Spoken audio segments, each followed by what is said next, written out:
champs, welcome to the class. As you know that bacha where we are in your most favorite learning platform, that is Physics Wala. Here I am Achal Gupta, your chemistry mentor. और हम आ गए हैं garbage in and garbage out के lecture number 2 पे। पहले lecture में हमने बहुत सारी चीजें पढ़ी थी गार्बेज के बारे में, गार्बेज को कैसे हैंडल कर सकते हैं, क्या स्मार्ट तरह से हम लोग उसको क्या करेंगे, डंप करेंगे, ऐसी कुछ बातें हमने जानी थी इस चैप्टर में। आज की क्लास में हम देखेंगे कि कैसे हम गार्बेज को कर सकते हैं सही तरीके से इस्तेमाल और कैसे अपने एनवायरनमेंट को हम कर सकते हैं सेफ। तो स्टार्ट करते हैं बेटा बिना किसी देरी के फटाफट से कि क्या होने वाला है आज की क्लास में। Let's see. तो अगर हम देखते हैं आज के टॉपिक क्या क्या कवर होने वाले हैं, तो दैट्स इज रिसाइकलिंग। हम लोग बोला था बेटा 3R के बारे में आज पढ़ेंगे। तो पहला R था आपका recycling, second R is reuse, third R is reduce and उसके अलावा हम पढ़ेंगे प्लास्टिक, बून और कर्स। मतलब बून का मतलब क्या है, वरदान है प्लास्टिक कि अभिशाप है। हम लोग पढ़ते थे ना साइंस एक वरदान है कि अभिशाप है, ऐसे करके डिबेट्स होते थे, ऐसे लिखे जाते थे। वैसा ही है कुछ यहाँ पे, प्लास्टिक एक वरदान है या अभिशाप है, इससे रिलेटेड हम चीजें आज करने वाले हैं। तो I think you guys are excited enough, एकदम एनर्जी हाई है बच्चा चीजें जानने के लिए, पढ़ने के लिए, समझने के लिए। तो स्टार्ट करें। तो बेटा पहला देखेंगे हम लोग रिसाइकलिंग के बारे में। रीयूज, रिड्यूस, ये बेसिकली है क्या, ये 3R's बोला जाता है। इन्हें क्या बोलते हैं, इन्हें बोलते हैं बेटा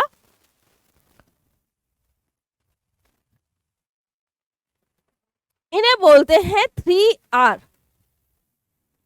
राइट। इन्हें बोला जाता है 3R। अब ये R है क्या, 3R रूल होता है बेटा ये। तो ये जो 3R है मतलब कि रिसाइकिल का R, रीयूज का R, रिड्यूस का R। अभी मेरे बच्चे चांस बहुत छोटे छोटे हैं, जब क्लास 8 में जाएंगे तो इसी का अपग्रेडेड वर्जन पढ़ेंगे, 5 हो जाएंगे वहां पे, राइट।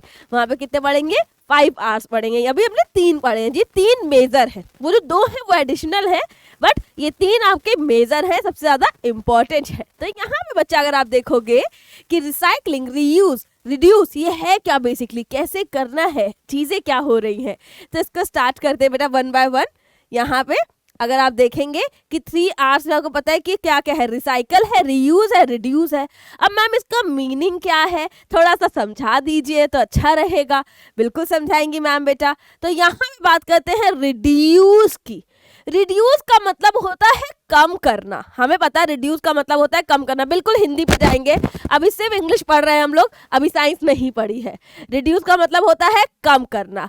अब कमी किस चीज की जाएगी, कमी उस चीज की जाए बेटा जो हमारे एनवायरनमेंट को हार्म कर रहा है, जैसे कि नॉन बायोडिग्रेडेबल वेस्ट। अब नॉन बायोडिग्रेडेबल वेस्ट अगर हम बात करते हैं, वो वेस्ट जो हमें हार्म कर रहा है वो कौन सा है बेटा, यहाँ पे कहाँ लिखे जो दिखेगा।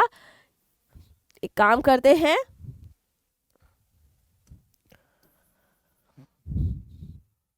ओके। तो यहाँ पे अगर आप देखोगे तो that is non biodegradable waste.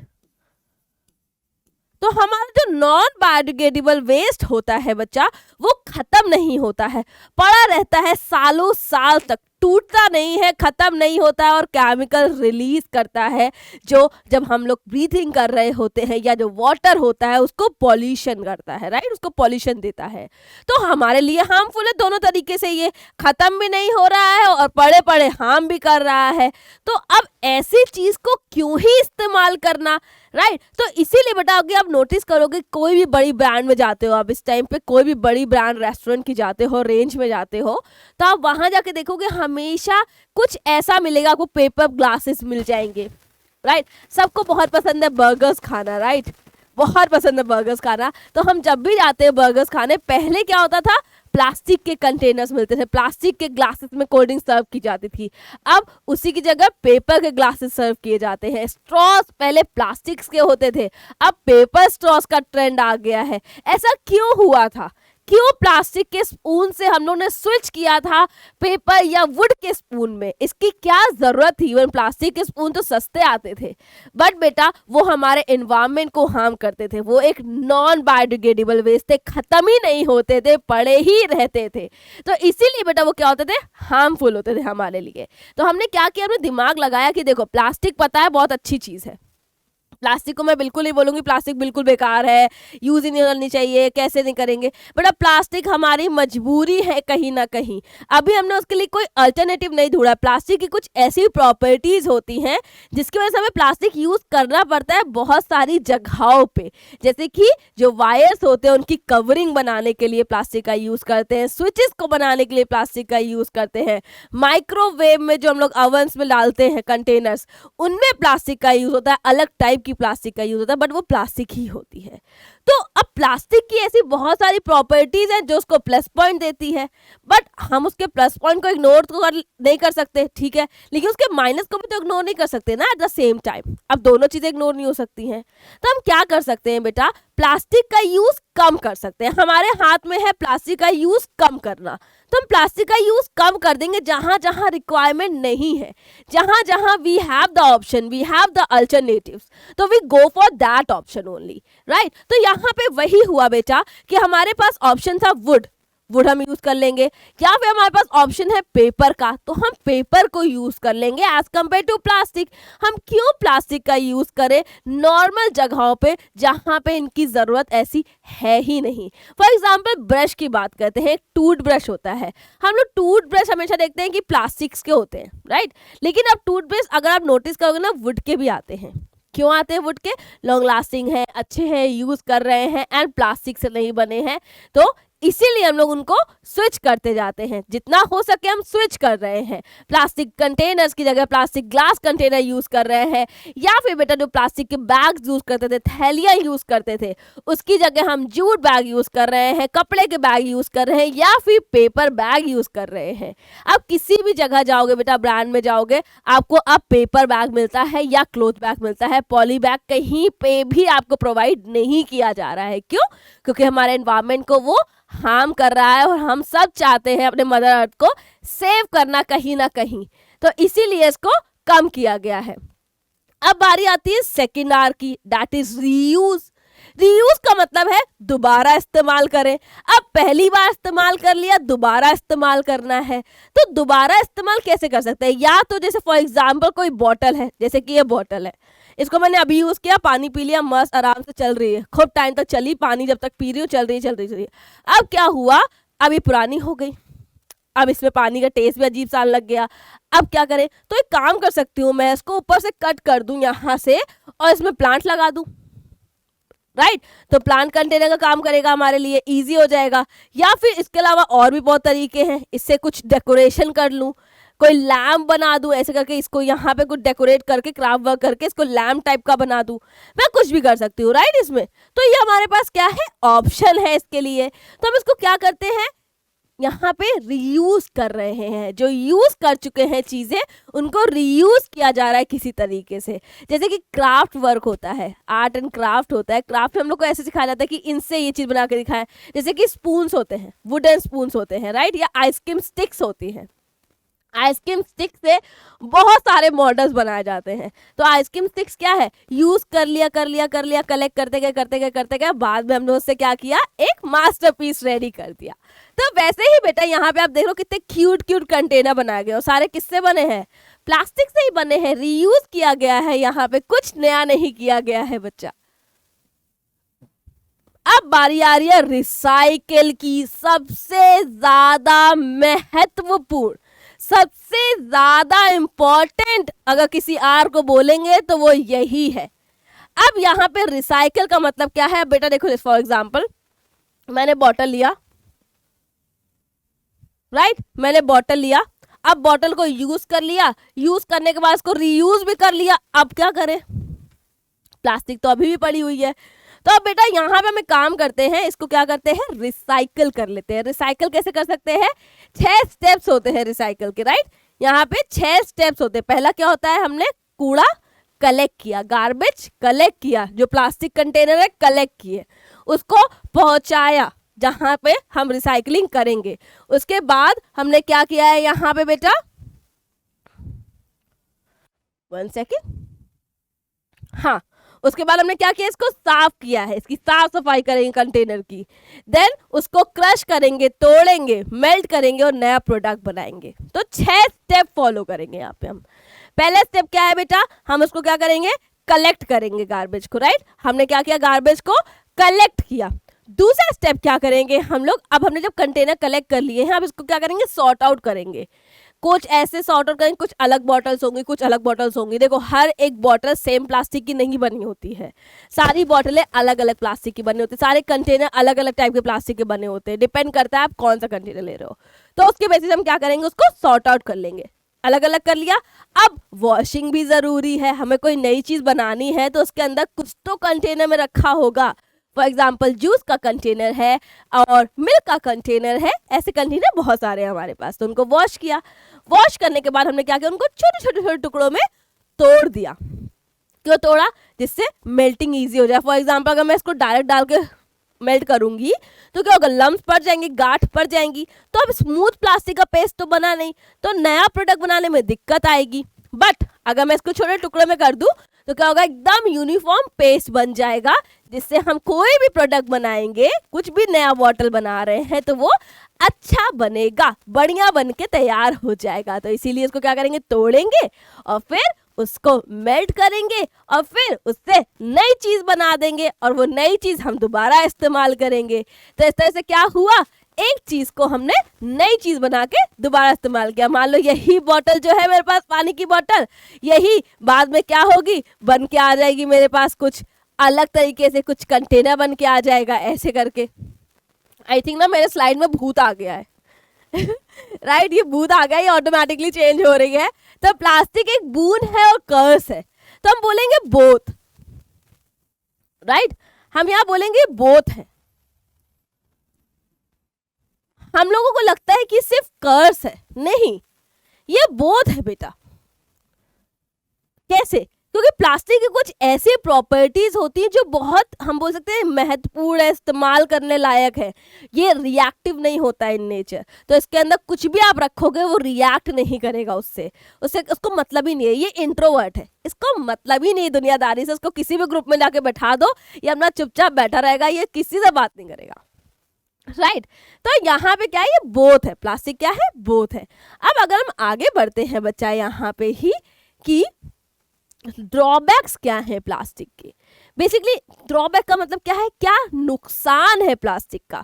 फायदा क्या है तो आपको पता है, रिएक्ट नहीं करता है, आराम से कुछ भी बना सकते हैं, इससे कोई दिक्कत नहीं है, कोई तकलीफ नहीं होती हमें कुछ नया चीज बनाने में।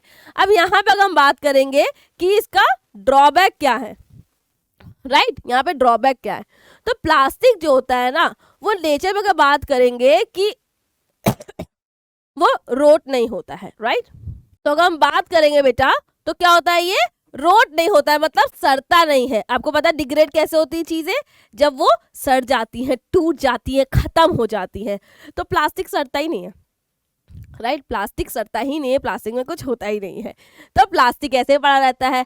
अब इसको स्टोर किया था, अगर फूड को इसमें स्टोर कर रहे हैं प्लास्टिक बैग्स में, तो बहुत हार्मफुल केमिकल रिलीज हो सकते हैं। मैम अभी आपने बोला प्लास्टिक कंटेनर में रख देंगे तो कुछ नहीं होगा बेटा, ये प्लास्टिक अलग है, राइट, ये प्लास्टिक अलग है। जब इसमें हम फूड कंटेनर रखते हैं तो ये क्या होता है, अगेन आई से भूत आ गया, भूत आ गया। तो यहाँ पे क्या है बेटा, ये जो प्लास्टिक कंटेनर्स होते हैं तो ये हार्मफुल केमिकल रिलीज करते हैं। प्लास्टिक बैग्स जो होते हैं ना, पॉलिथीन बैग्स, वो हार्मफुल होती हैं, राइट, उनसे केमिकल रिलीज होता है। इसलिए कभी भी उसमें रखी हुई चाय या कोई भी फूड मटेरियल अवॉइड करना, ठीक है। कभी भी ऐसा कुछ मिले तो उसको अवॉइड करो। अब स्ट्रे एनिमल जो होते हैं ना, वो खा लेते हैं प्लास्टिक को, okay. And then the burning of plastic waste material gives out extreme harmful gases. अब प्लास्टिक से क्या होता है बेटा, प्लास्टिक हमने बना ली, प्लास्टिक हमने इस्तेमाल कर ली। अब प्लास्टिक को खत्म करने के लिए हम ये भी बोल सकते हैं ना, मैम इसको जला देते हैं, खत्म हो जाएगी। लेकिन जब हम जलाने जाएंगे बेटा तो क्या होगा, उससे गैसेस रिलीज होंगी। जब गैस निकलेंगी, हार्मफुल गैसेस निकलेंगी, तो हमारे सराउंडिंग को क्या करेंगी, और ज्यादा पॉल्यूट करेंगी। और फिर पीछे से क्या बचेगा, रेसिड्यू भी बच जाएगा उसका, राइट, पीछे से उसका रेसिड्यू भी बचेगा। अब जो रेसिड्यू बचेगा मतलब क्या है, नीचे से चीजें बच रही हैं, तो अब वो भी हो गया, राइट, ओके। तो ये भी हो जाएगा बच्चा। अब अगर हम बात करते हैं एनिमल्स की, तो हमारे पास दिमाग है, वी हैव ब्रेन्स। हम चिप्स का पैकेट आता है, हमें पता है चिप्स के पैकेट के अंदर खाना है, हम चिप्स का पैकेट खोलते हैं और चिप्स को खा लेते हैं। लेकिन एनिमल्स को नहीं पता होता है। एनिमल्स को ये पता होता है कि इस पैकेट में खाना है, कैसे खाना है उन्हें नहीं पता। जब भी आप डंप करते हो खाने मटेरियल को और आप पैक्ड करके उसमें डाल देते हो, तो क्या होता है बेटा, वो उसको डायरेक्ट खा जाते हैं, पॉली बैग के साथ ही उसको खा लेते हैं, सोलो कर लेते हैं, निगल लेते हैं। इसीलिए बहुत सारे स्ट्रीट एनिमल की डेथ हो रही है, बिकॉज वो पॉली बैग्स को भी खा लेते हैं। और अगर आप खुद सोचो पॉली बैग उनके बॉडी में जाएगा तो कितना ज़्यादा हार्मफुल होगा उनके लिए, राइट। तो ये सब क्या है, इनके ड्रॉबैक्स हैं प्लास्टिक के। इसलिए बेटा जब भी आप फूड मटेरियल डंप कर रहे हो ना, कभी भी प्लास्टिक बैग्स में बांध के मत डंप करो। अगर प्लास्टिक बैग में लेके भी जा रहे हो ना, तो उसको खोल के डाल के आया करो। ये एक सही तरीका है अगर आप चाहते हो आपके जो फूड है वो कोई एनिमल अच्छे से खाए, उसके बॉडी में अच्छे से लगे, तो ये करना है। कभी भी ऐसे बस जाके डाल नहीं देना है, क्योंकि उससे वो पॉली बैग को भी साथ में निकल जाते हैं, राइट। अब यहाँ पे how minimize like over use of plastic, कैसे मिनिमाइज कर सकते हैं बेटा हम प्लास्टिक के यूज को। हम थोड़ा स्मार्ट काम कर सकते हैं यहाँ पे, right. We can do the smart thing. कैसे स्मार्ट काम करेंगे बेटा, प्लास्टिक में हम जूट बैग यूज करें, राइट। यहाँ पे हम क्या यूज करें, जूट बैग यूज करें या पेपर बैग यूज करें या फिर क्लॉथ बैग यूज करें, राइट। या तो हम ये सारी चीजें कर सकते हैं। जब भी हमें कुछ लेने जाना है, शॉपिंग करने जाना है, तो हम ये कर सकते हैं। इसके अलावा बेटा अगर हम बात करेंगे, इसके अलावा अगर हम बात करते हैं बेटा, तो जैसे ब्रशेस हो गए, प्लेट्स हो गए, राइट, स्पून्स हो गए, ये हम यूज कर सकते हैं वुड के बने हुए और पेपर के। कई जगहों पे बेटा जो आपको पता है लाइक बांस होता है, राइट, बैम्बो ट्रीज के भी बॉटल्स बनाए जाते हैं, लकड़ी के भी बॉटल्स बन रहे हैं, उनकी प्लेट्स भी बन रहे हैं। साउथ में आप देखोगे कि इसमें जो होता है ना, केले के पत्ते पे खाना खाया जाता है। तो क्या है, एक तरह से वो हमारे सराउंडिंग को, हमारे एनवायरनमेंट को ही तो सेव कर रहे हैं ना, वहां पे कुछ भी ऐसा वेस्ट नहीं निकल रहा है। ओके तो ये क्या है बेटा, यहाँ पे आप देख सकते हो इसको प्रॉपर तरीके से कि हम इस तरह से इसको मिनिमाइज कर सकते हैं, इनके यूजेस को कोई अल्टरनेटिव लाके। ओके तो यहाँ पे क्या करेंगे, हम लोग उसको मिनिमाइज कर देंगे। इस तरह से इसके इस्तेमाल को मिनिमाइज किया जा सकता है। अब देखते हैं can we do to reduce the generation of garbage, कैसे रिड्यूस कर सकते हैं। तो सबसे पहली चीज जो हमारा 3 Rs है, इसको अगर हम फॉलो करेंगे तो हम अपने क्या कर सकते हैं, जनरेशन को रिड्यूस कर सकते हैं गार्बेज के, राइट। क्योंकि हम क्या करेंगे, जो गार्बेज निकला उसको हमने रीयूज कर लिया, जो गार्बेज निकला उसको हमने रिसाइकल कर लिया। तो इस तरह से क्या करेंगे, 3R को यूज करेंगे और सराउंडिंग को, अपने एनवायरनमेंट को सेव कर सकते हैं हम ये 3R को यूज करके। स्ट्रीट एनिमल्स ना खाएं, तो इसलिए दिमाग से डंपिंग करनी है, एकदम रैंडमली डंपिंग नहीं कर देनी। क्योंकि बेटा अगर हम ऐसे रैंडम डंपिंग करेंगे ना, तो आपके जो ड्रेनेज एरिया होते हैं, राइट, जो ड्रेनेज एरियाज होते हैं वो भी क्या होते हैं, क्लॉकिंग हो जाती है। क्लॉक हो जाता है मतलब बंद हो जाते हैं। कभी देखा बारिश में पानी भरने लगता है, वो पानी इसलिए नहीं भरता बेटा कि पानी बहुत ज़्यादा बरस रहा है, इसलिए भरने लगता है क्योंकि जो भी रास्ते बनाए गए थे पानी को निकालने के लिए, ड्रेन होने के लिए, वो बंद हो गए हैं। क्योंकि वहाँ पे कचरा इकट्ठा हो गया है, गार्बेज कलेक्ट हो चुका है, इसलिए वो पानी निकल नहीं पाता है बाहर और वहीं पे कलेक्ट होने लगता है। एंड इसी वजह से बेटा ये दिक्कतें आती है, राइट। तो इसी वजह से दिक्कतें आ रही हैं। तो इसको दिमाग लगा के ध्यान देना है कि कोई भी परेशानी ना हो किसी भी तरीके से, और एट द एंड सारी दिक्कतें हमें ही होनी है, राइट। तो यहाँ पे आप देख सकते हो बेटा, garbage disposal is not the responsibility of government only, it also the responsibility of each one of us. ये हमारी भी जिम्मेदारी है बेटा, अपने सराउंडिंग को, अपने एनवायरनमेंट को सेव करना। गवर्नमेंट करेगा definitely, that's their duty, but it's our duty as well to save our environment, to save our things, जैसे हम अपने घर को सेव करते हैं, हमारा सराउंडिंग भी उसी में काउंट होता है। तो किस तरह से डंपिंग करनी है, किस तरह से चीज़ों का इस्तेमाल करना है, किस तरह से चीज़ों का इस्तेमाल नहीं करना है, ये कुछ बातें आपके दिमाग में बहुत ही क्लियरली फिट होनी चाहिए, क्योंकि अगर इस तरह से फिट नहीं होंगी तो आगे जाके दिक्कत हमें ही आने वाली है। तो यस, हमें अपने एनवायरनमेंट को सेव करने के लिए 3 आवर्स को फॉलो करना है। डंपिंग जो कर रहे हैं वो स्मार्टली डंपिंग करनी है, किसी भी चीज़ को मिसयूज नहीं करना है, और ये सारे स्टेप अगर हम फॉलो कर लेंगे तो यस, ये हमारी रिस्पॉन्सिबिलिटी जो है वो हम पूरी कर पाएंगे और अपने सराउंडिंग को सेव कर ले जाएंगे। तो गाइज, आई होप आपको ये चैप्टर समझ आ गया है। जल्दी मिलेंगे नए चैप्टर के साथ। Till then take care, be safe, study hard and बचा अच्छे से ध्यान रखो अपना, अपने सराउंडिंग्स का भी, अपना भी, अपने घर वालों का भी। जल्दी मिलते हैं। Bye bye.